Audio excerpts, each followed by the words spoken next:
Assalamualaikum warahmatullahi wabarakatuh. Perkenalkan, nama saya Muhammad Baru Ulum dengan NIM 2711931. Saya dari kelas IPA B, mahasiswa jurusan Tadris IPA, Fakultas Tarbiyah dan Ilmu Keguruan IAIN Ponorogo.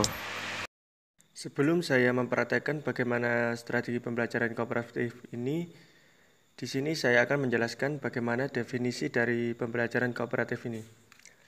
Pembelajaran kooperatif merupakan strategi belajar dengan jumlah siswa sebagai anggota kelompok kecil yang tingkat kemampuannya berbeda. Dalam menyelesaikan tugas kelompoknya, setiap siswa anggota kelompok harus saling bekerja sama dan saling membantu untuk memahami materi pelajaran. Belajar dikatakan belum selesai jika salah satu teman dalam kelompok belum menguasai bahan pelajaran. Di dalam strategi pembelajaran kooperatif ini memiliki karakteristik. Yang pertama, pembelajaran secara tim. Yang kedua, didasarkan pada manajemen kooperatif. Yang ketiga, kemauan untuk bekerja sama. Dan yang terakhir, keterampilan bekerja sama. Di dalam strategi pembelajaran kooperatif ini juga terdapat prinsip-prinsip. Yang pertama itu prinsip ketergantungan positif. Yang kedua, tanggung jawab perseorangan. Yang ketiga, interaksi tatap muka. Dan yang keempat, partisipasi dan komunikasi. Untuk langkah-langkah dalam pembelajaran kooperatif ini, yang pertama itu guru merancang pembelajaran, mempertimbangkan dan menetapkan target pembelajaran yang ingin dicapai. Yang kedua, guru merancang lembar observasi kegiatan siswa dalam belajar secara bersama dalam kelompok-kelompok kecil. Yang ketiga, guru mengarahkan dan membimbing siswa baik secara individu maupun kelompok. Dan yang terakhir, memberikan kesempatan kepada siswa untuk mempresentasikan hasil kerjanya. Pada strategi ini terdapat macam-macam metode pembelajaran. Yang pertama, STAD yang disebut Student Team Achievement Division. Yang kedua, TGT Team Game Tournament. Dan yang ketiga, TAI dengan nama Team Assistant Individual Ization. Yang keempat, CIRC Kooperatif Intergit Reading and Composition, dan yang terakhir Jigsaw. Sebelum saya memulai bagaimana presentasi tentang praktek strategi pembelajaran kooperatif yang menggunakan metode STAD Student Team Achievement Division. Pada metode kooperatif ini memiliki langkah-langkah sebagai berikut. Yang pertama, membentuk kelompok menjadi 4 orang sampai 5 orang. Yang kedua, guru atau saya menyajikan pelajaran.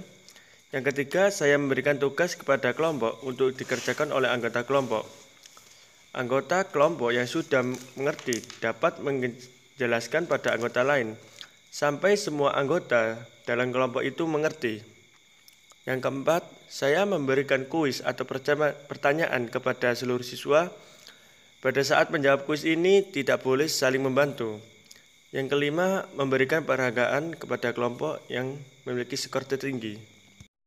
Saya akan mempraktekkan bagaimana strategi kooperatif dengan metode STAD ini berjalan. Di sini saya akan mengambil materi dari IPA, yaitu identifikasi sifat larutan dengan indikator alami. Pada kelompok pertama akan diberi indikator alami berupa bawang merah, kelompok kedua dengan indikator alami dengan teh, dan kelompok yang ketiga itu dengan indikator alami dari kunyit. Setiap kelompok ini akan membuat indikator asam basa dari bahan alami tersebut dan menentukan sifat asam dan basa beberapa larutan menggunakan indikator asam basa alami itu.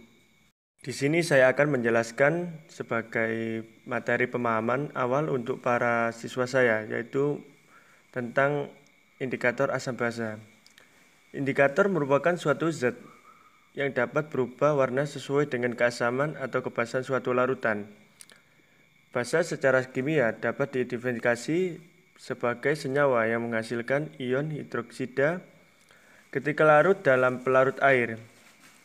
Beberapa sifat basa yang dapat digunakan untuk pengidentifikasian antara lain rasa pahit, terasa licin, mengubah warna indikator, yang awalnya merah menjadi biru, yang biru menjadi merah, menghantar legit dan menetralkan sifat asam lalu memiliki kemampuan untuk melarutkan minyak debu hingga digunakan sebagai pembersih alat dapur.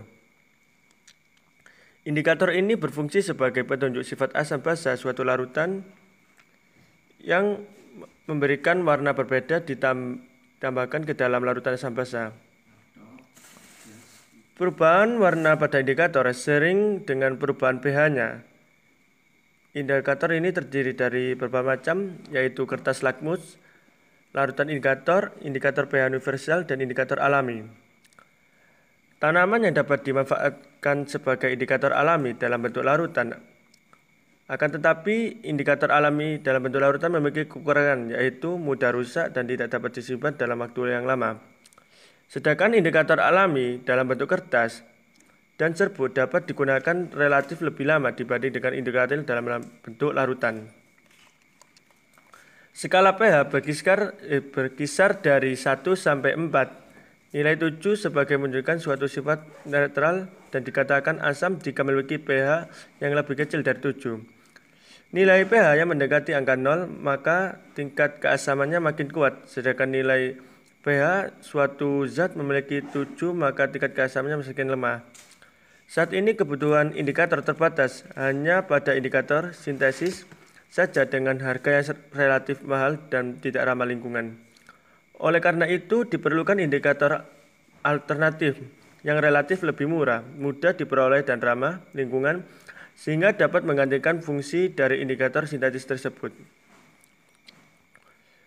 Kulit bawang merah ini merupakan limbah yang masih sangat jarang dimanfaatkan, padahal kulit bawang merah mengandung quercetin yang dapat mencegah menyumbat pembuluh darah, menurunkan gula darah, dan mengurangi peradangan. Selain itu, kulit bawang merah mengandung antosianin berfungsi sebagai pewarna alami. Antosianin adalah suatu kelas dari senyawa flavonoid yang secara luas terbagi dalam polifenol tumbuhan. Itu tadi pemaparan saya tentang terkait indikator alami untuk menentukan asam dan basa dari suatu larutan. Selanjutnya, siswa akan melakukan praktikum untuk membedakan antara larutan asam atau basa dengan indikator alami tersebut dari bawang, kunyit, dan teh. Pada kelompok pertama akan menggunakan indikator alami dari bawang. Pada kelompok 2 akan menggunakan indikator alami dari kunyit, dan kelompok 3 menggunakan indikator alami dari teh. Nanti siswa akan melakukan praktikum dengan cara sebagai berikut. Yang pertama itu membuat indikator asam basa alami. Yang pertama itu melakukan 3 siung bawang dihaluskan. Yang kedua, menambahkan air mineral secukupnya dan disaring. Yang keempat, indikator asam basa alami dari bawang ini siap digunakan. Lalu ulangi langkah dari 1 sampai 4 dengan bahan kunyit dan teh. Selanjutnya menentukan sifat asam basa larutan dengan indikator asam basa alami. Yang pertama itu menyiapkan 4 wadah yang masing-masing diisi oleh 5 liter cuka, larutan soda kue, dan air jeruk nipis dan pemutih pakaian. Yang kedua, masing-masing wadah ditambahkan 1 ml indikator alami bawang merah, teh, dan kunyit. Yang ketiga, campurkan larutan dengan menggoyangkan wadah. Yang keempat, amati perubahan warna larutan yang terjadi. Dan yang terakhir itu ulangi langkah 1 sampai 4 dengan bahan yang sama, tetapi dengan indikator asam basa lainnya seperti kunyit dan teh. Itu tadi pemaparan saya terkait materi indikator alami menggunakan strategi SDAD. Selanjutnya, setiap anggota kelompok yang sudah mengerti dari penjelasan saya harus memberikan pemahaman bagi anggotanya yang belum paham dari pemaparan saya tadi. Sampai anggotanya mengerti semua. Jika anggota dari kelompok itu yang paling mengerti di antara teman-temannya dan masih belum bisa menjelaskan dengan secara detail, bisa ditanyakan kepada saya sebagai gurunya untuk menjelaskan kembali sebagai memberikan pemahaman tambahan, karena kekritisan seseorang anak itu penting. Setelah setiap siswa memiliki pemahaman yang sama dan saling mengerti, saya akan memberikan pertanyaan berupa kuis untuk sebagai penunjang atau tambahan materi. Pertanyaan saya yang pertama adalah, bahan alami yang digunakan sebagai indikator asam basa dan perubahannya itu bagaimana, selain indikator alami yang sudah saya terangkan tadi. Yang kedua, apa yang menyebabkan kunyit, teh, serta bawang merah dapat dijadikan sebagai indikator alami asam basa. Yang ketiga, kubis ungu merupakan salah satu bahan alami yang dapat dijadikan sebagai indikator asam basa.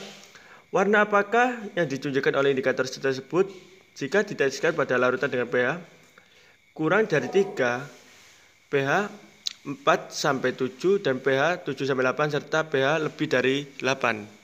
Setelah seluruh siswa telah menjawab kuis atau pertanyaan dari saya akan memberikan penghargaan bagi siswa atau kelompok yang telah mendapatkan nilai yang terbaik dan keaktifan dan baik berupa sanggahan, tambahan, atau kritik dari presentasi pemateri. Sekian praktik saya terkait strategi pembelajaran kooperatif dengan materi pembuatan indikator alami asam basa menggunakan metode STAD, Student Steam Achievement Division. Bila ada kurangnya mohon maaf. Bila taufiq wal hidayah, wassalamualaikum warahmatullahi wabarakatuh.